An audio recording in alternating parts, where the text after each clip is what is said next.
Do you know that the only requirement a person needs to meet to be called a financial advisor is that they simply dispense financial advice?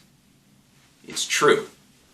Do you think that big Wall Street companies like Merrill Lynch, UBS, Morgan Stanley, or Wells Fargo will certify that the financial advisor you're matched with will always have your best interests in mind? Well, they won't.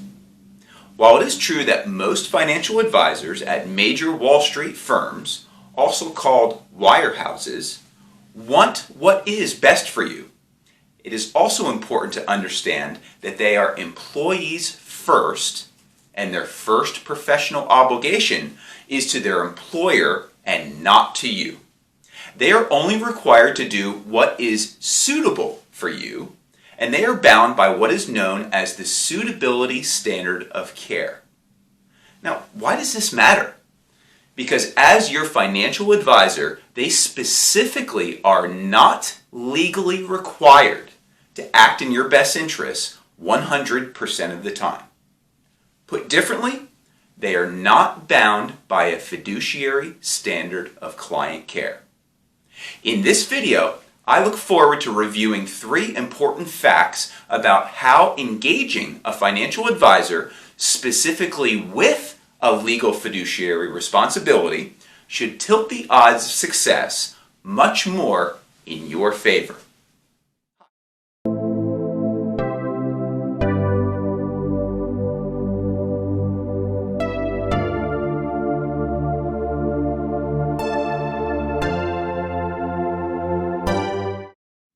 Hi, my name is Joseph Eshelman, and I am the president of Tower Point Wealth, an independent boutique wealth management firm headquartered in downtown Sacramento. And it feels great to say that all advisors here at Tower Point Wealth, myself included, have a legal fiduciary responsibility to our clients since we launched the firm 5 years ago.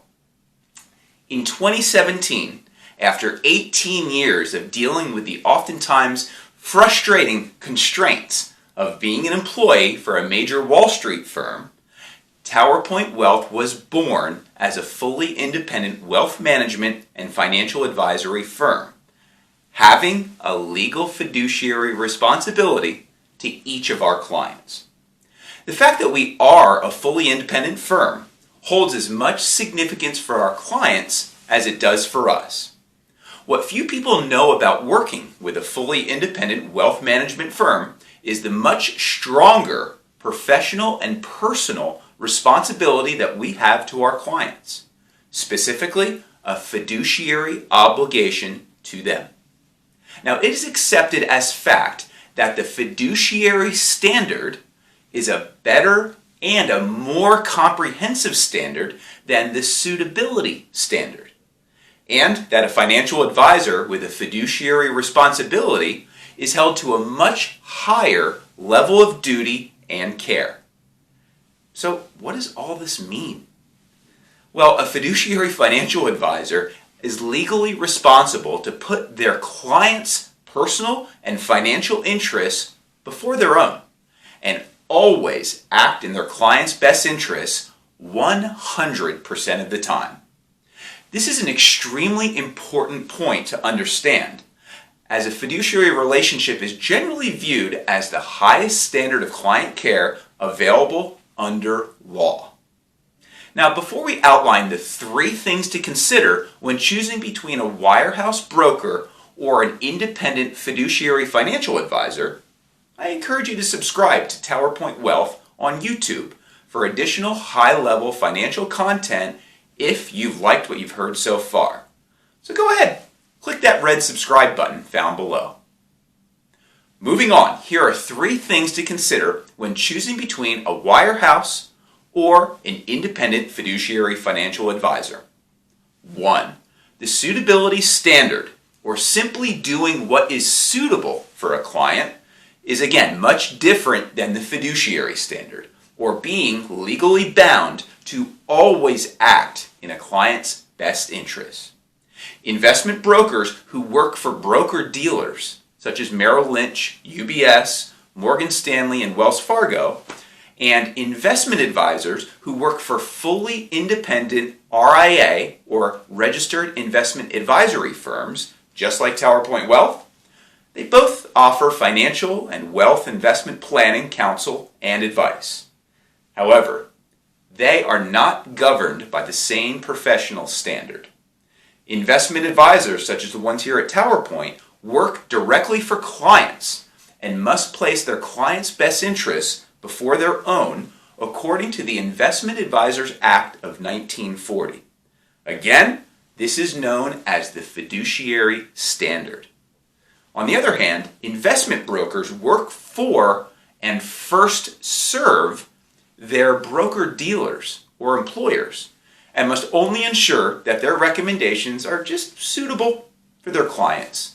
This is again known as the suitability standard. Now, the fiduciary standard is more comprehensive than the suitability standard.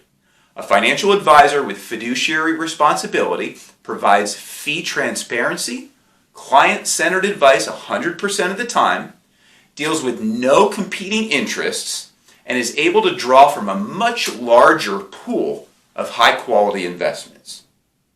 Number 2, if you do not have a fiduciary financial advisor, you have fewer legal options in the event you discover your interests haven't been fully served. A breach of fiduciary duty occurs when it is proven that a financial advisor failed to act responsibly or in the complete best interests of their client. Usually, the actions are alleged to have benefited the advisor's interests or the interests of a third party instead of a client's interests. By law, a plaintiff must show that a fiduciary duty existed. If the breach of duty case proceeds to the courts, major consequences can result. A successful breach of fiduciary duty lawsuit can result in monetary penalties for direct damages, indirect damages, and legal costs as well. A court ruling can also lead to the discrediting or the loss of a license or even removal from service. You do not have this legal recourse if you are not working with a fiduciary financial advisor. Finally, number 3, if you have a relationship with an advisor who works for a major Wall Street firm, you do not have a fiduciary financial advisor. Here at Tower Point Wealth, we should know. We worked for a major Wall Street firm for 18 years.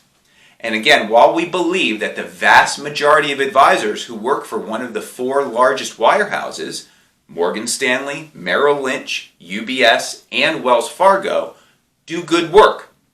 However, it is impossible for anyone to act in a client's best interest 100% of the time when they're operating within the constraints of the employee-employer relationship.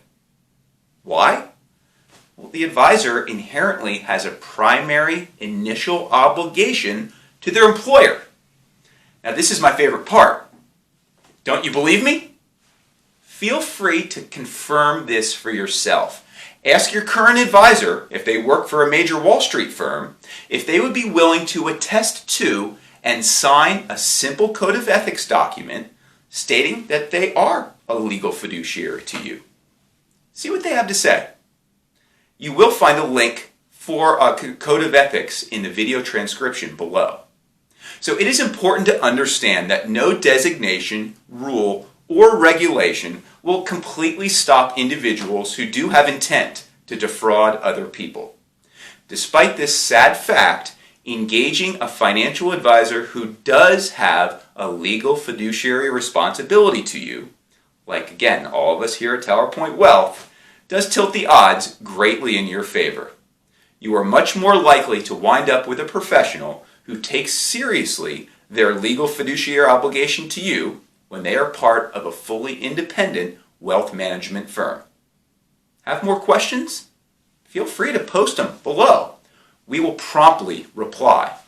Or if you are interested in learning more about how Tower Point Wealth, as a fully independent firm, helps our clients to build and protect their wealth and net worth, I encourage you to reach out by phone, email, or our website. And if you enjoyed this video, please make sure to give it a thumbs up and a subscribe. Thank you and have a great day.